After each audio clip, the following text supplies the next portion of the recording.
Authentic movement is a practice, like a yoga practice, but it's a practice of where it's really simple. There's a mover and there's a witness, and the mover closes their eyes and moves, and the witness just witnesses.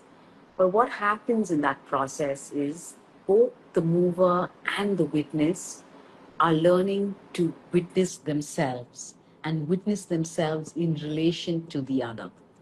So, and as we know more and more about who we are actually creating a space for the other to exist without our projections are on that.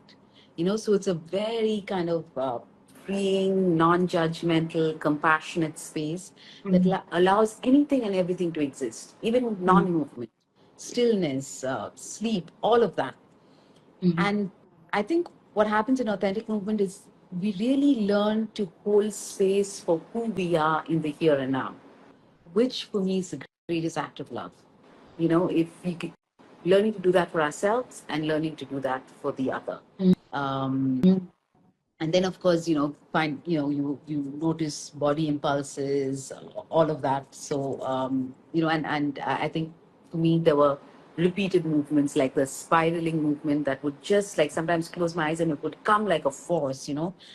For years, I didn't know what it was. Now I'm beginning to get a sense of this really being my libido, my power, the kundalini rising, and I see it in workshops I facilitate. It's almost immediately when women and men go into that kind of spiraling. I would see it in my dreams as a snake going up a pole, two snakes going up a pole. Um, so I had the experience of this movement for years, and now slowly I'm beginning to get an understanding of what it is, just by kind of witnessing that. So that's authentic movement.